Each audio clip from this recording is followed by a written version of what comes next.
Hello, എല്ലാവർക്കും സുഖമല്ലേ? അപ്പം ഇന്നത്തെ വീഡിയോയിൽ കാണിക്കുന്നത് ഒരു തോരനാണ് കേട്ടോ. ഇപ്പോഴും ഈ തോരൻ ഇതുപോലെ ഉണ്ടാക്കാറുണ്ടോ എന്ന് എനിക്കറിയില്ല.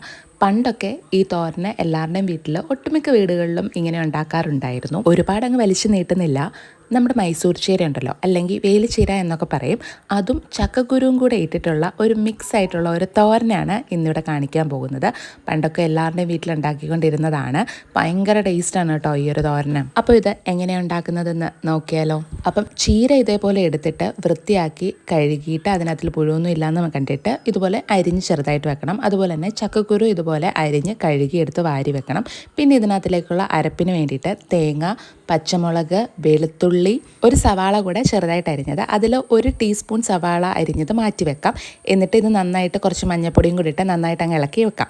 ഇനി ഒരു പാത്രം വെച്ചിട്ട് അതിനകത്തേക്ക് ഓയിൽ ഒഴിച്ചു കൊടുക്കാം. ഓയിൽ നന്നായിട്ട് ചൂടായി കഴിയുമ്പോഴത്തേക്കിന് കടുകിട്ട് പൊട്ടിക്കാം. കടുക് പൊട്ടി കഴിയുമ്പോഴത്തേക്കിന് നമ്മൾ ഓൾറെഡി 1 ടീസ്പൂണിൽ മാറ്റി വെച്ചേക്കുന്ന സവാള അരിഞ്ഞതുണ്ടല്ലോ, അതും കൂടി ഇതിനകത്തേക്ക് ഇട്ട് കൊടുത്ത് നന്നായിട്ട് അങ്ങ് മൂപ്പിച്ചെടുക്കാം. അതായത് ഒരു ചെറിയ ബ്രൗൺ കളറായി കഴിയുമ്പോഴത്തേക്കിന് നമ്മൾ ഓൾറെഡി അരിഞ്ഞ് കഴുകി വാരി വെച്ചേക്കുന്ന ചക്കക്കുരു ഇതിനകത്തേക്ക് ഇട്ട് കൊടുക്കാം. അതുപോലെ തന്നെ അതിൻ്റെ കൂടെ തന്നെ നമ്മൾ ഈ ഇളക്കി വെച്ചേക്കുന്ന തേങ്ങ, ഉള്ളി ഒക്കെ ഉണ്ടല്ലോ, അതും കൂടി ഇതിനകത്തേക്ക് ഇട്ട് കൊടുത്ത് കുറച്ച് വെള്ളം കൂടെ ഒഴിച്ച് വെച്ച് ആവശ്യത്തിന് ഉപ്പും കൂടി ഇട്ട് നന്നായിട്ട് ഇളക്കി അടച്ചു വെച്ച് ഒരു 1/4 ഭാഗം വേവിച്ചെടുക്കണം. ചക്കക്കുരു വെന്ത് കിട്ടാനായിട്ട് ഇച്ചിരി സമയമെടുക്കും. അതുകൊണ്ടാണ് ഇതിനകത്തേക്ക് കുറച്ച് വെള്ളം കൂടെ ഒഴിച്ച് വേവിക്കാനായിട്ട് വെക്കുന്നത്. ശരിക്കും പറഞ്ഞാൽ ഈ ഒരു തോരൻ ഉണ്ടാക്കിയിട്ട് ഈ ഒരു തോരൻ മാത്രം മതി കേട്ടോ നമുക്ക് ഒരു പ്ലേറ്റ് ചോറ് കഴിക്കാൻ വേണ്ടിയിട്ട്. വേറെ കറികളുടെ ഒന്നും ആവശ്യമില്ല.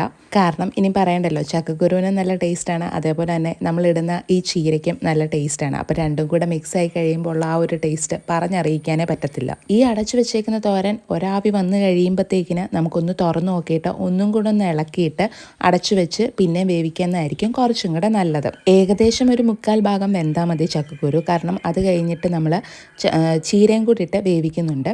ഇനി ഒരു 1/4 ഭാഗം വെന്ത് കഴിയുമ്പോഴത്തേക്കിന് ഇതിൻ്റെ അടപ്പ് തുറന്ന് നന്നായിട്ടൊന്ന് ഇളക്കിയിട്ട് നമ്മൾ ഈ അരിഞ്ഞ് മാറ്റി വെച്ചേക്കുന്ന ചീരയുണ്ടല്ലോ, അത് ഇതിനകത്തേക്ക് ഇട്ട് കൊടുക്കാം. എന്നിട്ട് ഇത് നന്നായിട്ട് ഇളക്കണം. അതായത് ഈ ചീര ആ ചക്കക്കുരിനകത്ത് രണ്ടും കൂടെ നല്ല രീതിയിൽ തന്നെ മിക്സ് ആവണം.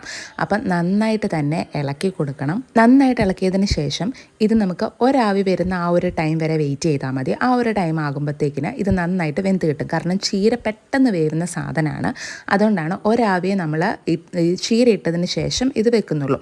അത് കഴിയുമ്പോഴത്തേക്കിന് നന്നായിട്ട് മിക്സ് ചെയ്തിട്ട് അങ്ങോട്ട് മാറ്റിയെടുത്ത് വെക്കുക. ഇനിയിപ്പോൾ എന്താ, നല്ല ചൂട് ചോറിൻ്റെ കൂടെ അങ്ങോട്ട് കുഴച്ച് അങ്ങോട്ട് തട്ടി അടിക്കുക.